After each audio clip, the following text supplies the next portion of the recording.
দাদা কি বলবেন, কেমন সাড়া পাচ্ছেন? দেখতে পাচ্ছেন তো চারদিকে মানুষ রাস্তার উপরে এসে দাঁড়িয়ে আছে, ফুল শঙ্খ বাজাচ্ছে বিজেপি প্রার্থীকে স্বাগত জানানোর জন্য, মোদিজির প্রার্থীকে স্বাগত জানানোর জন্য। অন্যদিকে তো তৃণমূল প্রার্থী বান্না বাড়ছে, রুটি বেলছে, সেই জন্য দেখা যাচ্ছে লোকজন নেই কি করবে, বাড়ি বাড়ি দিয়ে বলছে হচ্ছে এই নাটক তৃণমূল কংগ্রেস শুধু করতে পারে, তাদের নেত্রী যখন নাটক করা এরা কে নাটক করুক। 29 তারিখ মানুষ তার মন ঠিক করে নিয়েছে কোথায় বলছে, আর চিন্তা করে কিছু ভাবনা না করে লাভ নেই। 4 তারিখে ফলাফল বেরোবে, পুরো পশ্চিমবঙ্গ গেরুয়া মনে ভালো আছেন তো। কত হাজার ভোটে জয়ী হবে বলে মনে করছেন? আমি বলছি না, আমাদের ভোটাররা বলছে 50,000 ভোটে জিতবেন।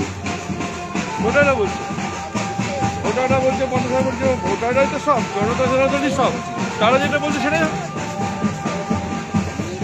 এই মুহূর্তে সরাসরি সংবাদ সম্মেলন উপস্থিত হয়েছেন বিজেপি মনোনীত প্রার্থী জয়ী হবেন।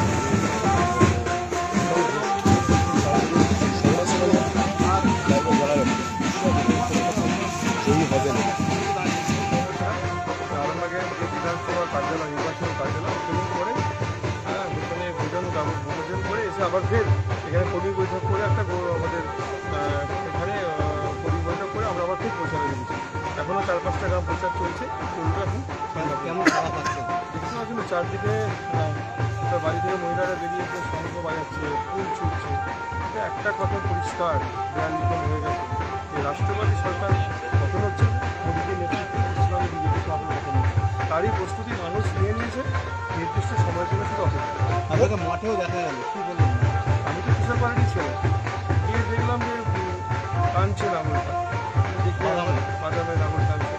আমাদের আলুর বস্তা পড়ে আলুর দাম বাতাস, আমাদের কোথাও বাদাম লাগানো হচ্ছে, দিদিরা বাদাম লাগাচ্ছে, সেখানে জিজ্ঞাসা করলাম কী করছে। সবার মনে আক্ষেপ, একটা কথাই বলছে বদল করুন, আর পাচ্ছে না, ভাবছে।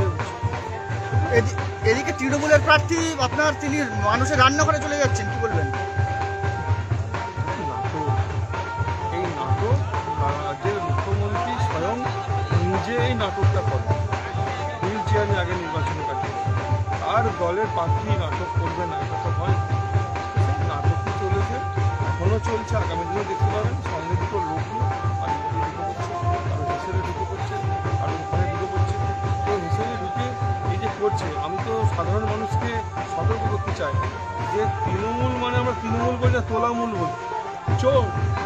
বাড়ির সব জিনিসপত্র সামলে রাখবেন, এসএলএ ঢুকে যেন কিছু চুরি না করে নিয়ে চলে যাবে, সবাই সামলে রাখবেন। আর এদিকে এসএলএ ঢুকছে, দেখবেন কারো খুঁটি নেই, পাটি নেই, ছিচকে চোর, বড় তো উপরে বসে আছে, ছিচকে দেখেছো ঘটি বাটি দিয়ে পালিয়ে যাচ্ছে। সোনাদানাও আছে, ঘটি বাটিও আছে।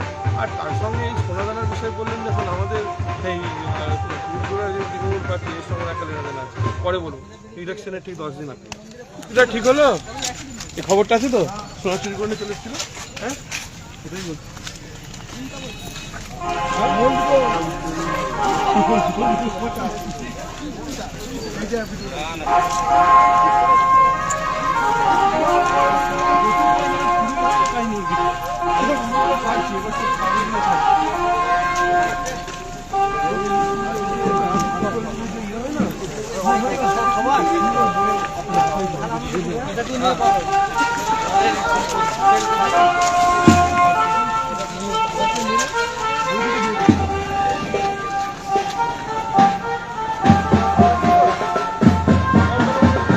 পরিবর্তনের ভোট এবার দেখবেন।